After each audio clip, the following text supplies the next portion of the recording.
All right, perfect. So everybody, today my guest is Paul Crowe.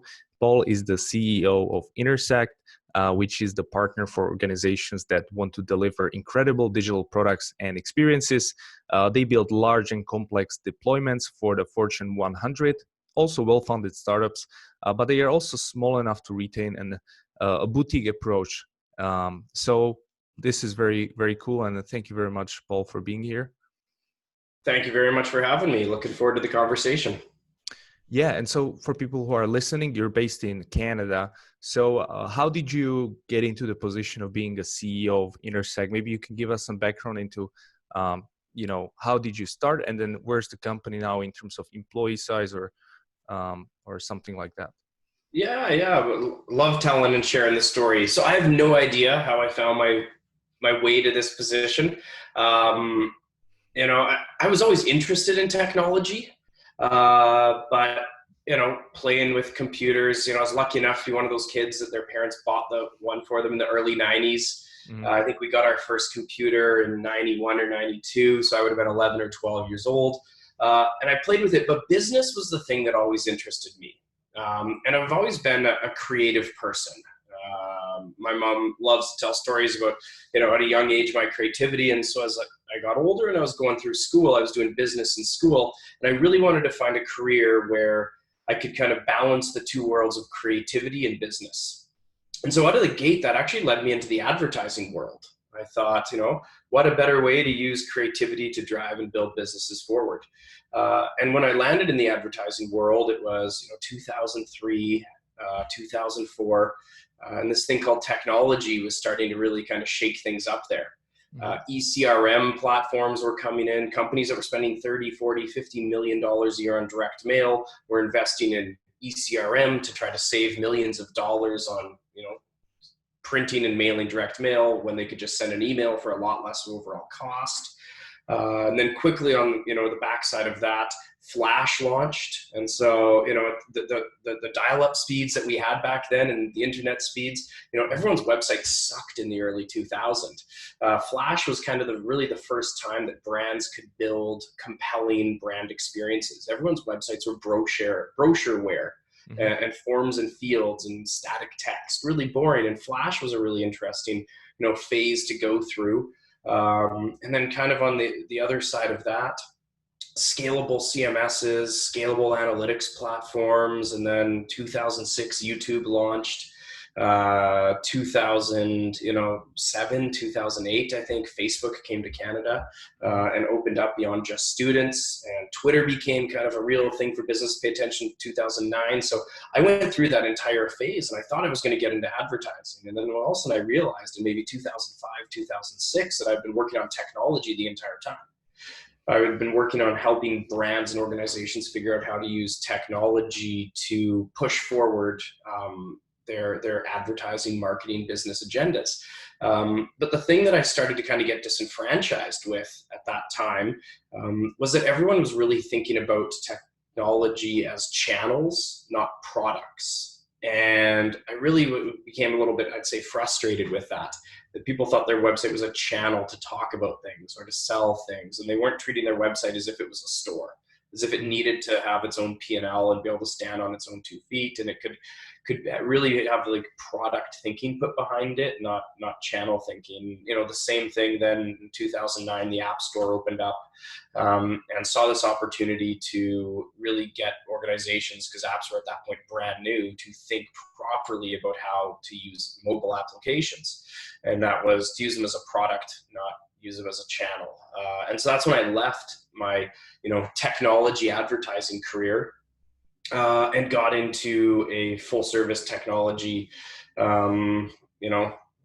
agency path that started with a company I'd worked with for a few years that had helped me build a lot of websites and technology for brands. It was about an 8-person team.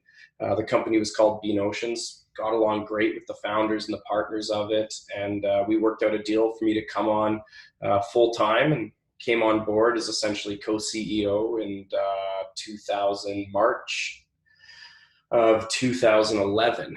So 9 years ago, almost today, and Fast forward the last 9 years, we built that team from, under 10 people. Today, we're going to be 200 people shortly. We're at about 175, 180 people today. We've got about 15 to 20 job postings out on our website. And what we do today is it's more about mobile applications. It's, we're building a lot of mobile apps, but to build great mobile apps, they also need to be paired with great web experiences, and you need to make sure you've got the right back end in place, that you've got the right approach to DevOps and QA automation and continuous integration, and that you really are bringing the right team to the table and the right design. So, we offer end-to-end services, partner and work with our clients to, as you said, build incredible digital experiences. Doesn't really matter the platform, doesn't really matter the industry, doesn't really matter the objective or the goal. We bring kind of like the design thinking and the product thinking to the table, and deliver through agile methodologies. Mm-hmm. Got it. And so would you say that you have both design and development under one roof? Because some agencies keep that separate. So some just, if they build mobile apps, they just focus on iOS and Android. And sometimes they don't do design, or they don't have web alongside. So do you have basically every capability at this point to build anything, right? Yeah, we have every capability. So we've got researchers and analysts and product strategists in our strategy team. We've got UX, UI, and then UX writers in our design team. And then we've got, everything you could imagine in the technology: data engineers, data science, mobile, web, backend, fairly technology agnostic, except for in mobile apps. We're 100% native only. Right. Big believers in that. And, we really believe that the magic happens in the collaboration. And the tighter you can have design and technology and product thinking working together, the better the product is going to be, the more scalable it's going to be, and the faster you're going to be able to move and then iterate on it. And so maybe you can give us a breakdown of your production team. So all the designers, developers, and backend project managers. How would you break it down? Which is like the biggest department currently at your agency? Because I know a ton of maybe agency founders are listening who are much smaller. I have an agency, you get like 30 people, and that they're much smaller. So like, how can they might be looking at you like an example? So in terms of production, how would you break down the size of your teams or departments? Yeah, so at a company level, I'd say right now we are probably 55 to 60% would be technical roles. Right. And so within technical roles, I would include, all the engineers and developers, but then also solutions architects, business analysts, and technical product managers. And then the other side of that, we probably have 5% being like, administration, HR, operations, that type of thing. And then the rest of that is product, which is researchers, analysts, strategists, product managers, UX designers, UX writers, and UI designers. But we generally just refer to our design team as product designers because, everyone's just trying to make a better product. Sometimes UI is the solution, sometimes UX is the solution, and sometimes it's just better words. And so would you say that the development team is bigger than your design and research team? Yeah, it is that 55 to 60%. The scalability of systems, like whether you look at Sketch or Figma from a design standpoint, and the way in which design systems are changing it.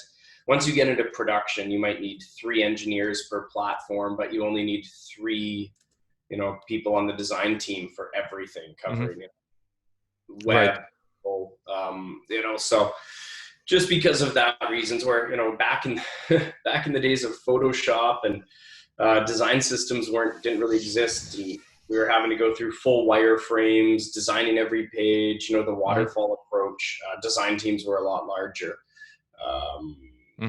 They were probably equal in size to the development team, but we've really seen that change over the past decade.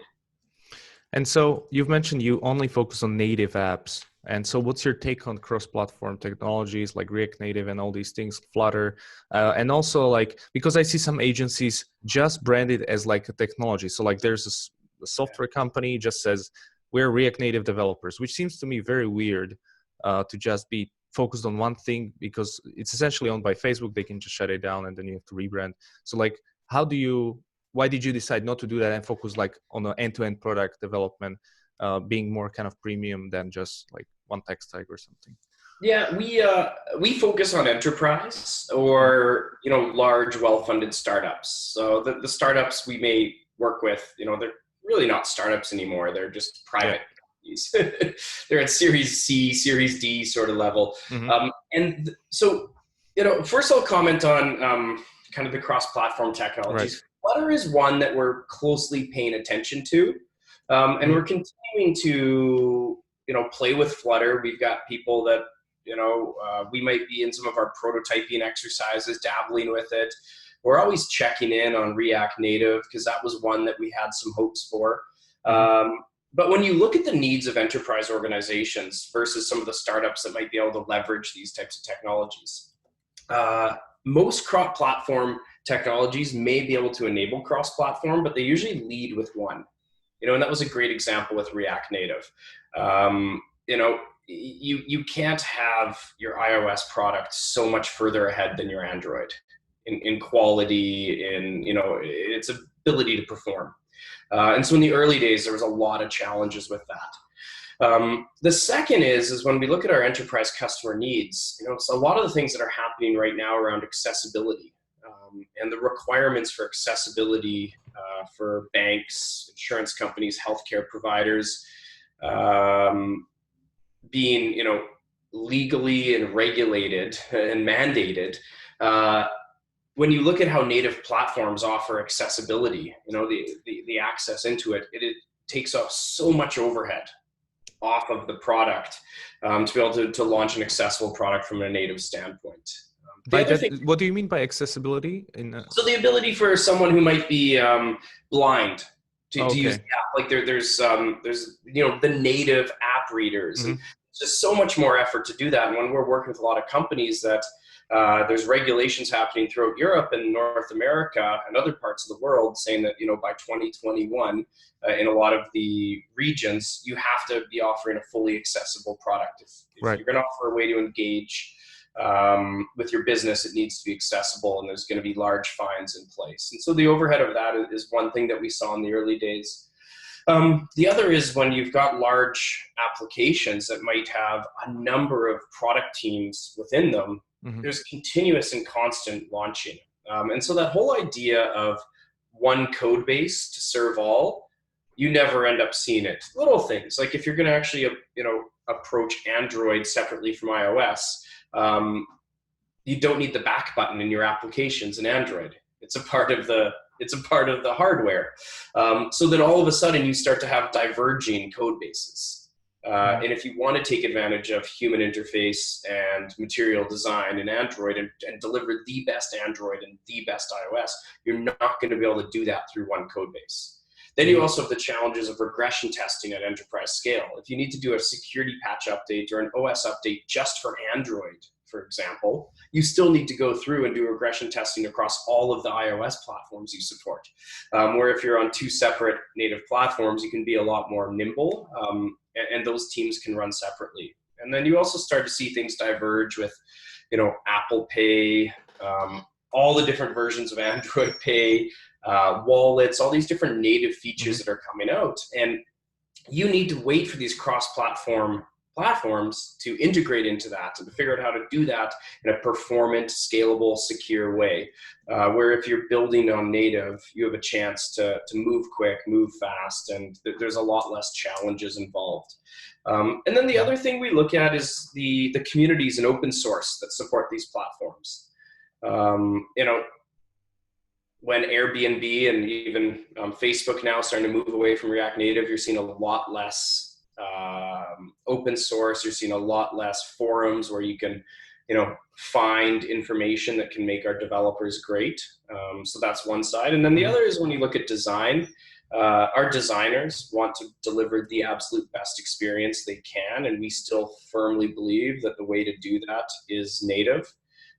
And that there is an additional upfront cost to native builds. So there is a heavy fixed cost, but the long-term variable cost of natives, we actually fully believe is less than that of cross-platform. development for a number of the reasons I've mentioned. Mm-hmm.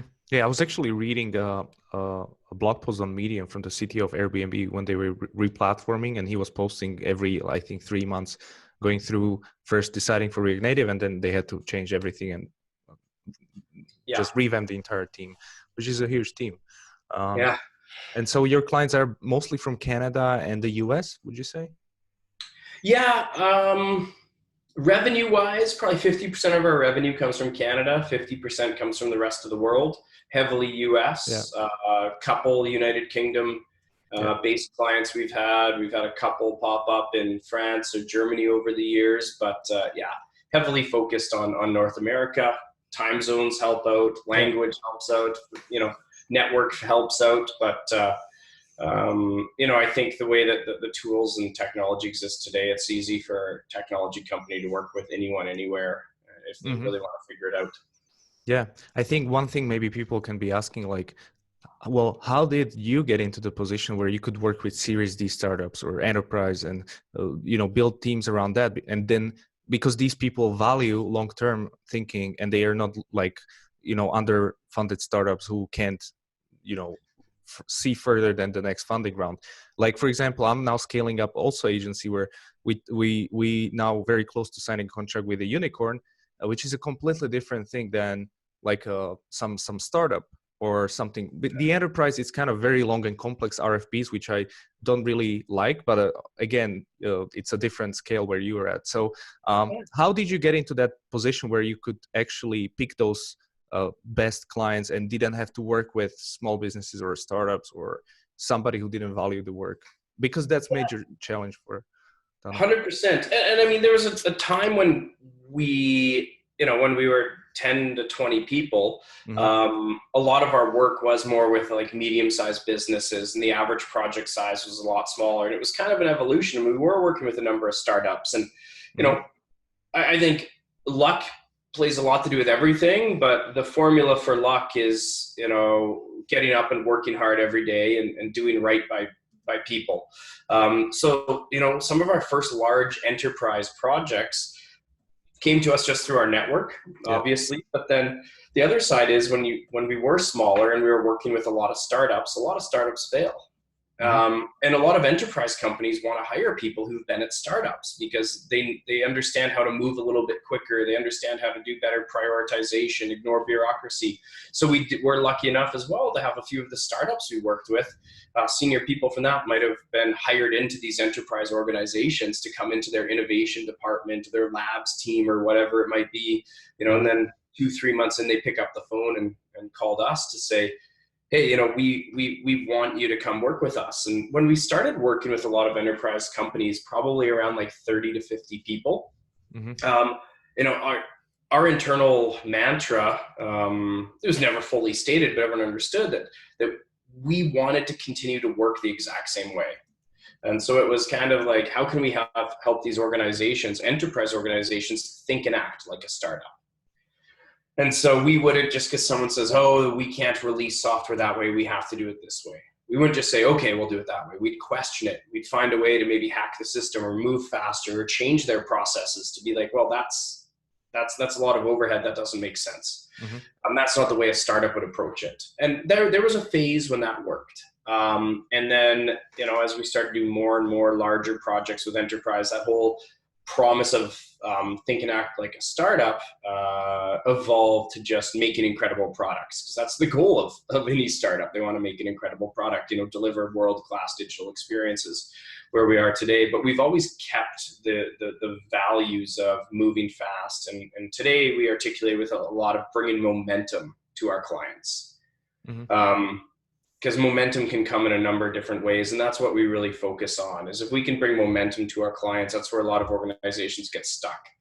They might have great ideas, but they don't know how to get those ideas to market efficiently and effectively. And what's required to do that is momentum. And momentum comes from process. Momentum comes from mindset. Momentum comes from how you leverage tools and technology to help you move faster.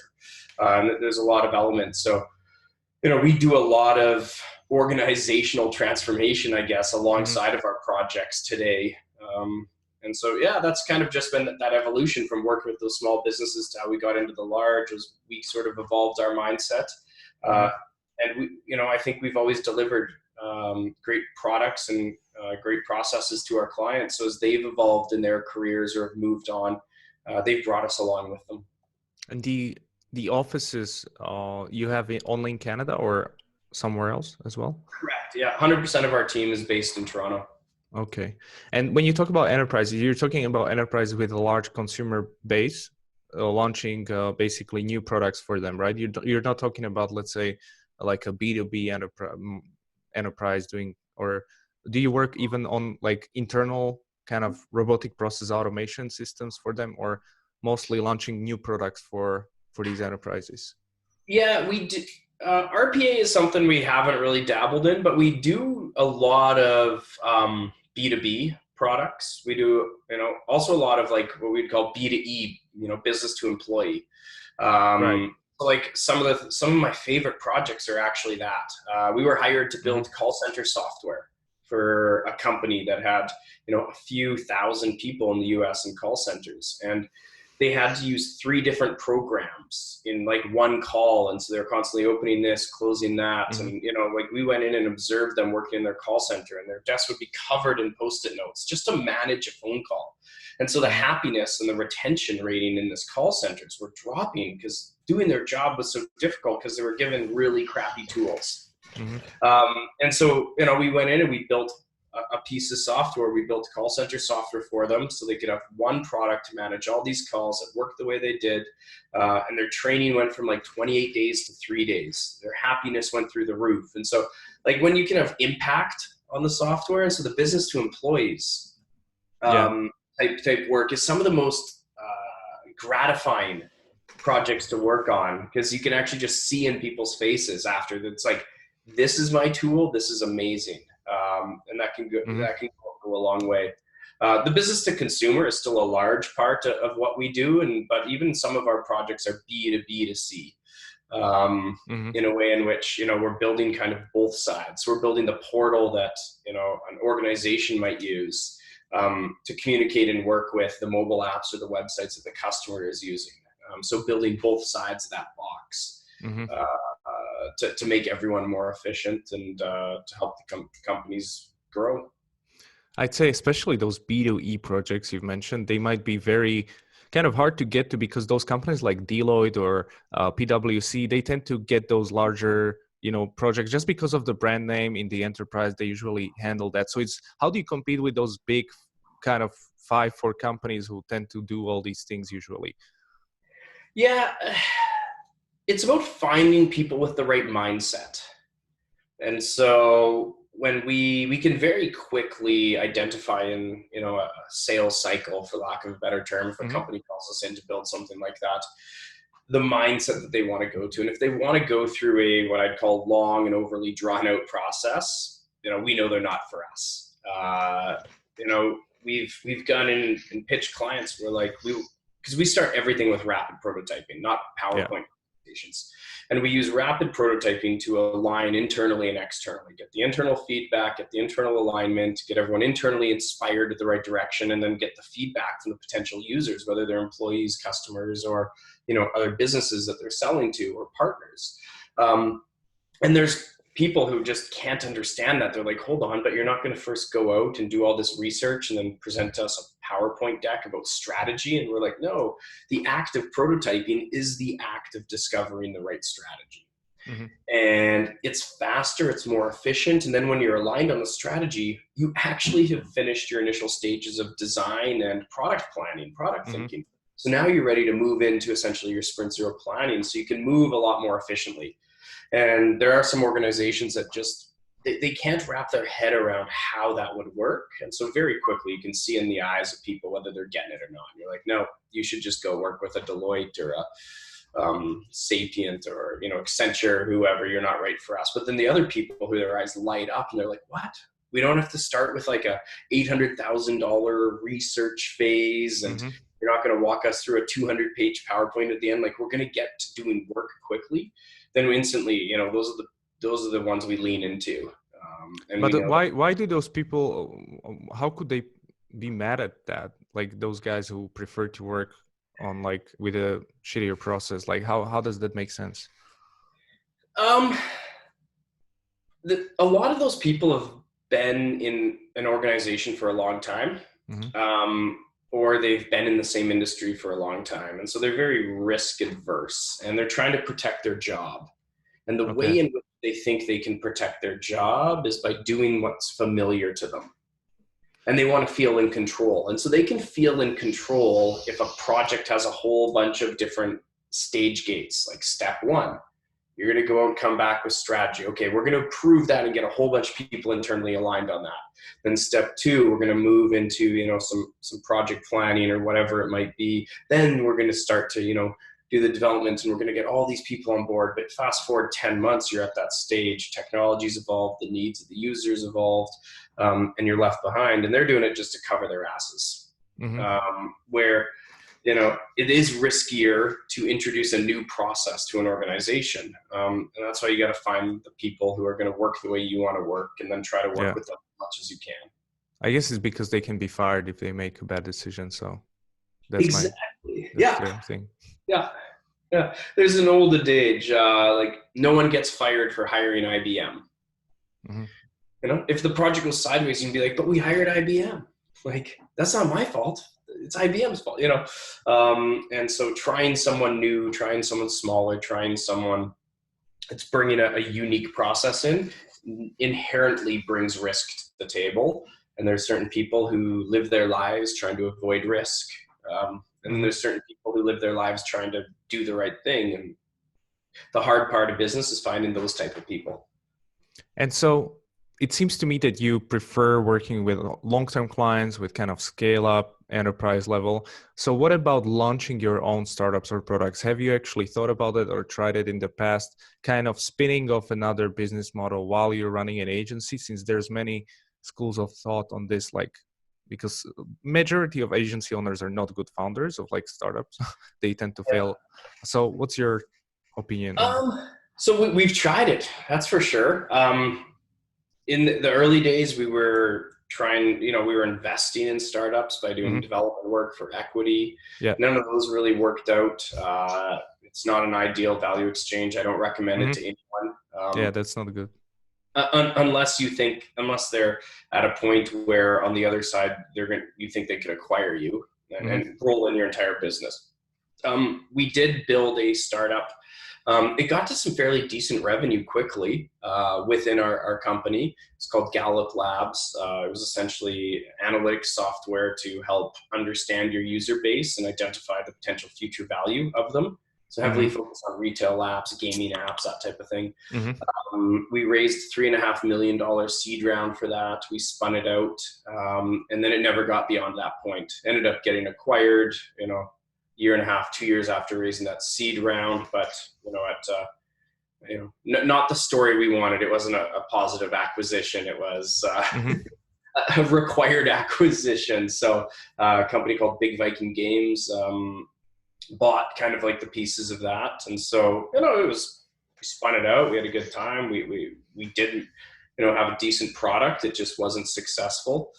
And now we're in a position because we were acquired, and we've got a large company that owns us called CoreLogic, based in the United States, where we have, taken a chunk of our team, and we kind of are, owned by them. We're treating them as if they're a services client, but we're a lot more involved and engaged in these products than our average client would kind of allow us to, because we're owned by them.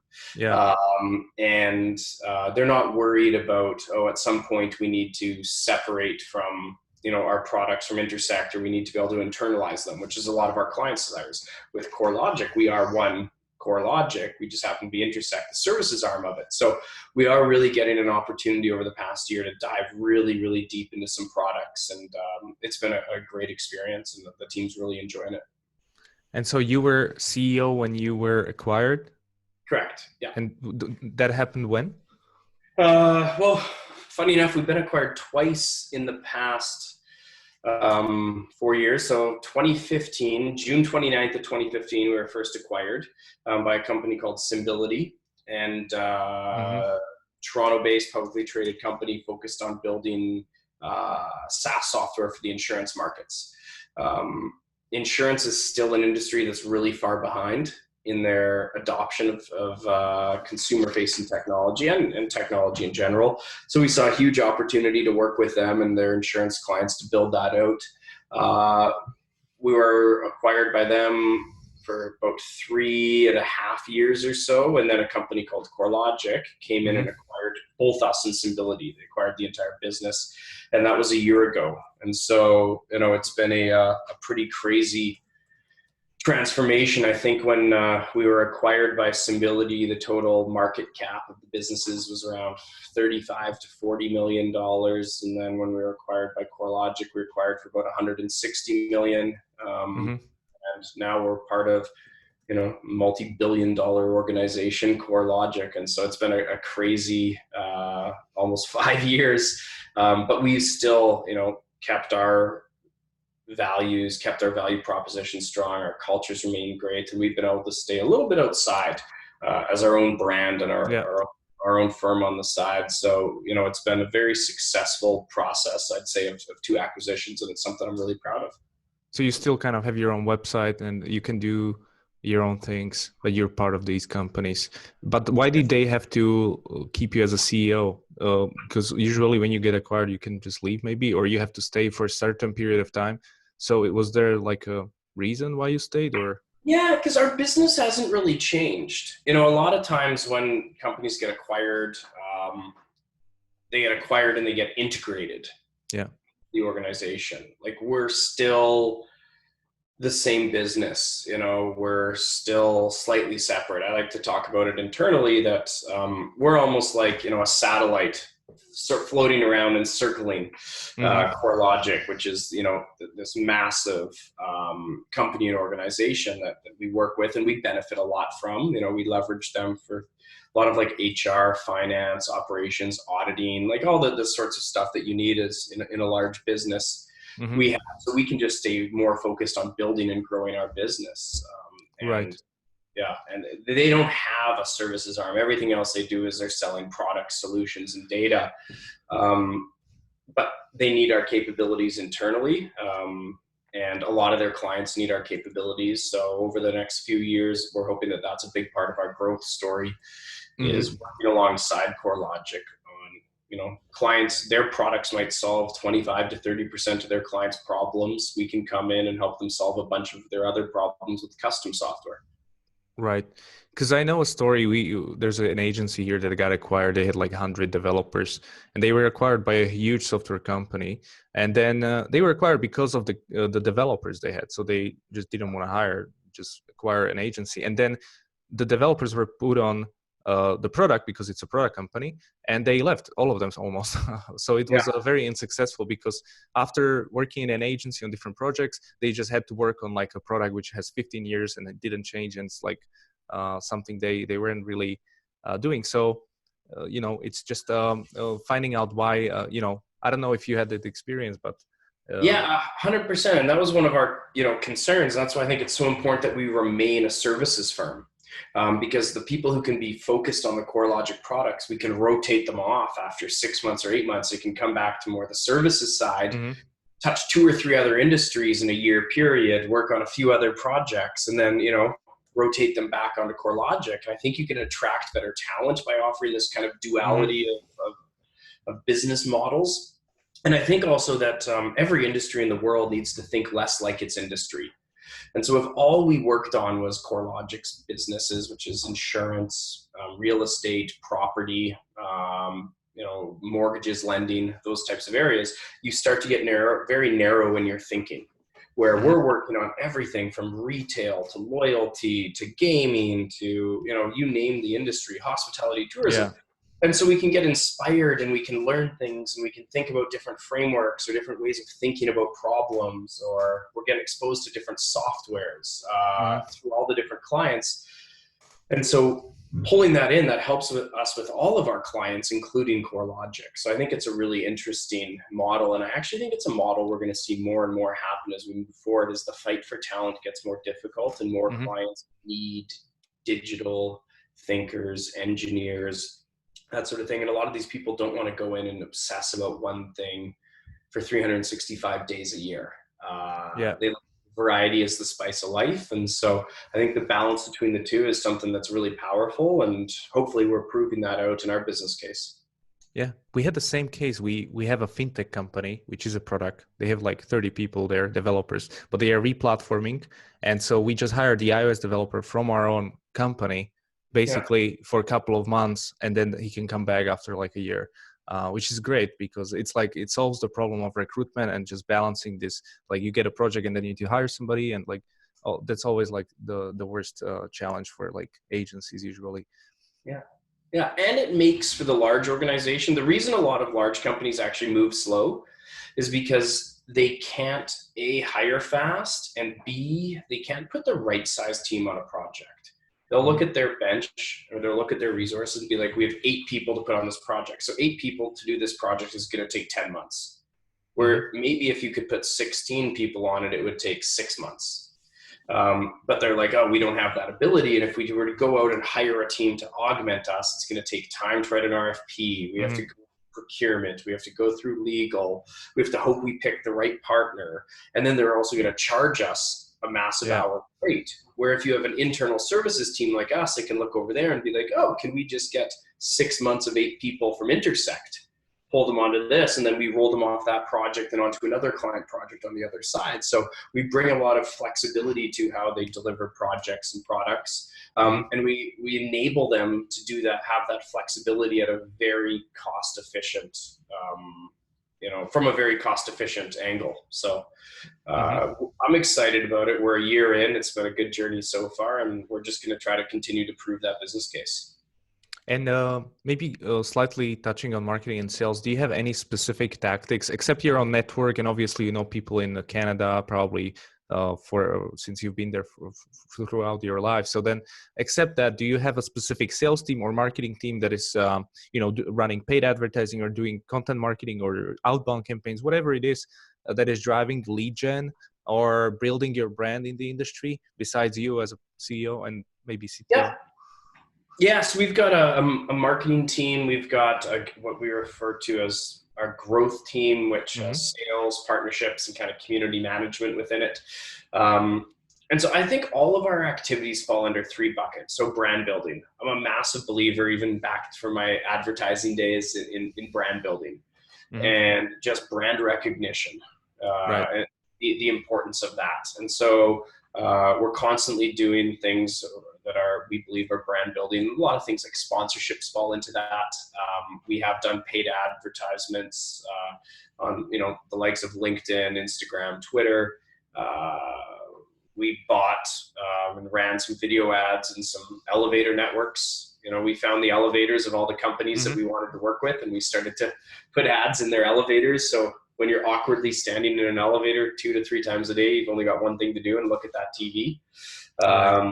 And we're very happy with those. The next piece is thought leadership. As a company like ours, naturally, we've got a lot of really brilliant, talented people, and we're really proud of a lot of the things that we're doing. And so content creation, under the guise of thought leadership is a big piece. And then we'll use paid advertisements to amplify that. The LinkedIn, the Facebook's, Twitter's, Instagram sort of posts to kind of push that out. And then a lot of that thought leadership and content that we're pumping out, that's what's also got us on the stages at a lot of conferences, because people will see a post or a case study or whatnot and reach out to us about speaking. So that's been good. And then the third thing that I'd say that we do is this idea of community management. And so a few years ago, we launched a platform that we referred to as the Entrepreneur Alliance. I talked about it earlier about finding, our goal is to try to find clients with the right mindset. And this whole idea of like an entrepreneur, I'm a big fan of it. It's very different than an entrepreneur. And a lot of people attack that line of entrepreneur being like, well, you can't be an entrepreneur in a big company. Absolutely, you can't. And I think actually the companies that are failing at this are the ones who are going out and trying to find entrepreneurs, and they're trying to bring them in and give them this title of like an entrepreneur, because that's the wrong method. It's the wrong mentality. But we work with, and a lot of our best clients have a similar mindset and approach to things, where they figure out how to work within the organization that they're in, not work against it. Mm-hmm. And they will find ways to do things better and faster and to evolve processes and to improve the organization. And that they're not ones to just sit back and accept something as being mandatory because someone tells them it's mandatory. And so as we started to discover our favorite clients kind of had this mentality, we started to pull together these dinners and events that we call the Entrepreneur Alliance, where they can come and sit around a table with 20 other people in 20 other companies and industries, and just kind of have a bit of a nice dinner, great networking, good conversation, and a bit of a therapy session as everyone talks about the challenges and how they overcome it. And people leave those events with ideas about how they can drive change in their company, how they can push things forward, and people have even found jobs. New opportunities and new positions coming out of those events. And so that's something that we have invested a ton of our time and money into. So we do quarterly dinners. Every 2 months, we do these 5 to 7 cocktail events around it. And a few times a year, we'll do sort of breakfasts where we'll bring a few of our clients together onto a panel to talk about a specific topic that we think is near and dear to the challenges that the average entrepreneur and a multi-billion-dollar company is facing. I think that's a great way to build relationships. Definitely. Is that in Toronto that you're doing this, or? Yeah, we've done a few in other places, but yeah, Toronto is where we're focusing it. So if anyone goes to weareintersect.com, they can find the Entrepreneur Alliance page there. But there's been times when we've been at conferences, like we were in Amsterdam at a conference not too long ago, and we just happened to have a few of our clients were going to be there. Right. We had some people in our network, so we threw a Entrepreneur Alliance dinner in Amsterdam while we were there. We've done them in Vegas, and it's kind of usually around large industry conferences where we know there's going to be a handful of people that we can curate and a bunch of new people we can curate that will kind of do these extensions. But for now, it is very much Toronto centric. So if anyone's ever going to be in Toronto, they can look us up. And if there happens to be an event at that time, definitely would love to have anyone join. Definitely. And then maybe last question for me would be, how do you approach competing, maybe not even kind of competing, but what's your take on offshoring agencies or the whole outsourcing thing, whether it's in India or somewhere in Eastern Europe, which is nearby me, or Europe, or I don't know. What's your take on that? And do you come across this a lot when you speak with clients? I know probably not in enterprise because they have guidelines, but I don't know. What's your opinion on the whole offshoring? Yeah, we haven't found a model that works for us to offshore any of the work we do. Right. A lot of our clients will, because we're building brand new products for the most part ground up, or we're taking an existing product that needs to be overhauled, rethought, rebuilt. And so we find that we haven't found a model where leveraging that works.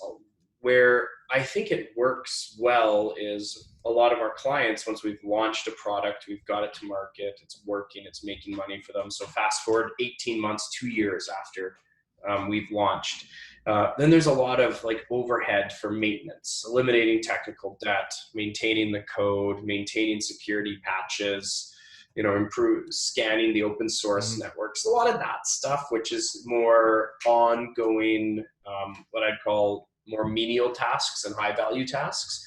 A lot of our companies will then look at a nearshore and offshore solution to come in and have someone who more cost efficiently can do that more maintenance stuff, versus what I'd call the high value add pieces. I know there's some organizations that have made it work and figured it out.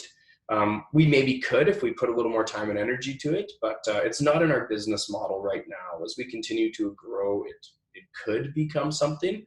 But I think our focus right now is building our teams and software in the way in which we know we can deliver a great product and a great experience to our clients. And so that hasn't involved that. The only time we've ever offshored anything is when we were launching a product in about 20 some languages globally for a client. And we wanted to find local QA to do manual QA, right, and go through it, different dialects, different languages that we're not familiar with. And so at that point we did find an international, firm that we could outsource this manual QA, a lot of copy focused. proofreading, and making sure that the things that to them might be very clear, being incorrect, that wouldn't be to us, are flagged back. And so that was the only time. But from a development standpoint, nothing. Mm-hmm.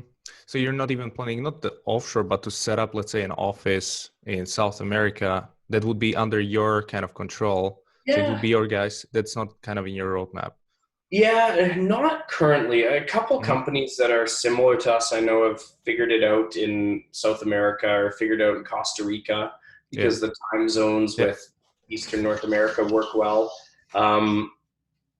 We're still not at the point where, it's something that I think about every now and then, but I'm not actively pursuing it. Yeah, got it. That makes sense. All right. So maybe do you have any favorite entrepreneur from all your experiences as a founder and CEO? Do you have anybody that you followed throughout your years that you'd recommend to check out? Oh yeah, I think there's just today Elon Musk launched a EDM dance music song.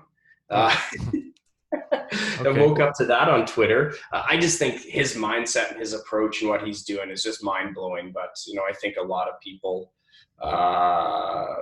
are familiar with him and follow him. Someone that a lot of your listeners might not be familiar with is the CEO and founder of Shopify. Right. So it's been an incredible Canadian success story. He's now worth 4 or 5 billion US. And so Tobias Lipke, or Toby, as everyone calls him, pretty sure he was born in Germany, but he's Canadian through and through now. I think his Twitter account is one of my favorite to follow, and it's just been amazing to see what Shopify's done. They're a Canadian firm, but I think the story would be amazing no matter where they were based, anywhere in the world. And another person who I really appreciate his mindset. So it's at Toby, Tobi, on Twitter, if anyone wants to find him. There's another Canadian entrepreneur. He's got a bunch of businesses, but Andrew Wilkinson. So he's A. Wilkinson on Twitter. He's really focused on doing a lot of thinking around the no-code platforms that are coming to life right now. And he's got a company called Tiny Capital that acquires internet online businesses and kind of manages them. And, I find his Twitter to also be a really interesting one that always helps me think about things differently. And I appreciate what he puts out. Got it. Any book recommendation for people building startups or generally business books or sales marketing related? Yeah, there's one that I just finished called Range. And I'm trying to remember the name. I'm just looking it up right now, actually. I'll look it up as well. Yeah, the author. It's just a really interesting one. I think there's a lot of what's happening in the business world right now is people are trying to get specialized. And people think that the path forward to specialization. A lot of organizations are starting to become very fragmented in their organizational structure because they think specialization is going to help drive them forward. I've always been a big believer in generalists. And, I do think that the jack of all trades is not the master of none. I think that they're high value. And so, maybe it's a little bit of, I like the book because it was confirming some of my biases, but I think it's a really interesting read to understand about the value of generalists and how they can be brought into the workplace. And then, I've been telling this one for a few years, but I just love the book Shoe Dog, the story of Nike. It is just a phenomenal story. And it's kind of like a balance of like an entertaining book mixed with a biography. It really is telling the story of both Nike and Phil Knight in a very compelling way. So, two that I'm kind of big fans of. So maybe last question, you just mentioned specialization versus being kind of generalist. When you look at your agency and when you look at smaller agencies, is it better to be specialized? And when should you kind of separate yourself and just be full cycle? Because we're kind of in that thing now. And some founders say, no, you always should be just specialized, just do this one thing. Some say, no, you need to be product driven. Or like, what's your take on this, going through this journey? I think your philosophy should be specialized, but your business should be generalized.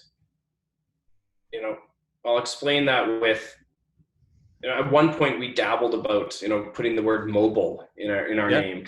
We were once Bean Oceans, we became Intersect. And I'm like, thank God we didn't do that, because like we're doing so much in data science, data strategy, back end developing, helping our Hmm. clients bring DevOps to life. Like so much of this, yeah, it's helping them build better mobile products, whether it's mobile web or mobile apps. But I'm so happy we never did that.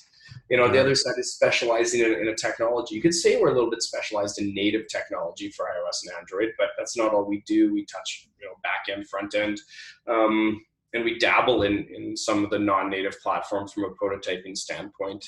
And so, 3 years from now, we might be working in Flutter, and whatever the next cross-platform is we may, think that there's something there. So I think specializing in a technology or a skill set, but it's more like, what's the mindset or the philosophy behind the business? And you should specialize in that and only take clients on who value that specialization. So for us, that's always been, how do you bring momentum to your business? How do you bring speed to your business? And if clients aren't looking for, if they're just looking for a mobile app, but they're not like, oh, we don't want to move faster, we don't want to, change the way we do things, then they're not right for us.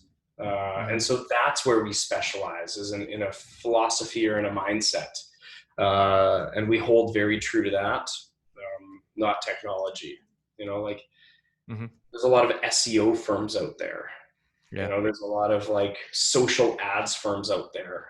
I just feel like anyone with those titles in their names, that specialization, they've got a shelf life. Yeah. There's a lot of agencies as well. So Yeah, exactly. Yeah, yeah, great I question. think I think it can, in the beginning it may help, especially I in the first 2 years it helped me, but then I found a point where, okay, this is not enough. Like we need to do something more full cycle, because we can't Yeah. just be this one thing forever.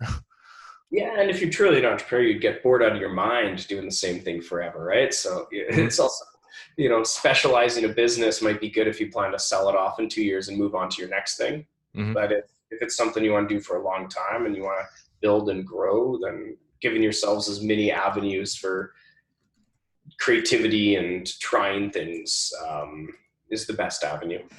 Got it. That's great advice. So thank you, Paul, for being here. If where do you want people to go to if they want to connect with you, ask you a question, or find out more information about your company? Where do you hang out online?